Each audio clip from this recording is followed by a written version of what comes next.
Recording studio Bihar Sharif. रोज मिले आवो हनी हमरो बोलाबो हनी हाइया सकुलावा के गेट आगे।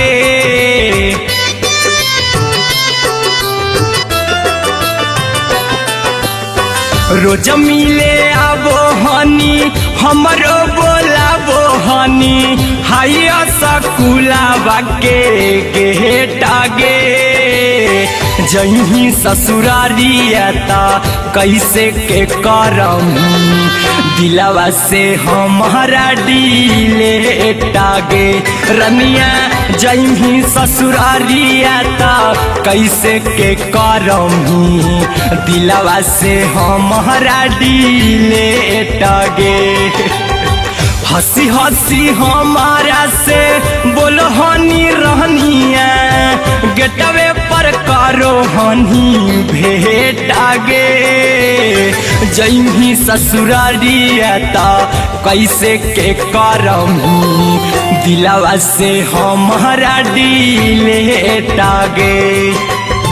जही ससुरारियता कैसे के करम दिलवा से हमारा डीले टागे।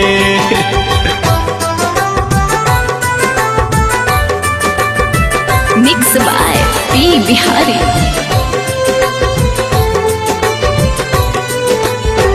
हमारा परतानी कोना अलो तोरा माया गे। पढ़ते से नूरवा जानू हो जमी पाराया गे।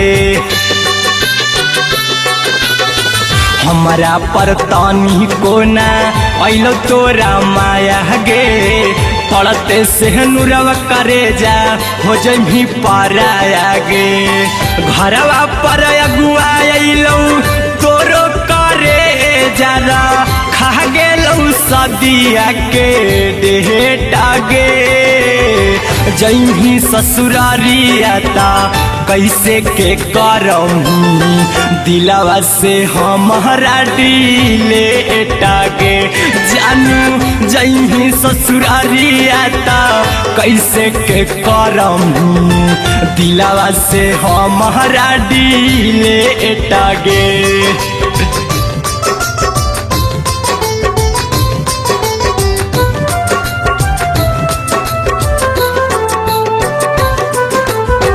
प्यार के तोहफा हमरा देना अनोखा गे।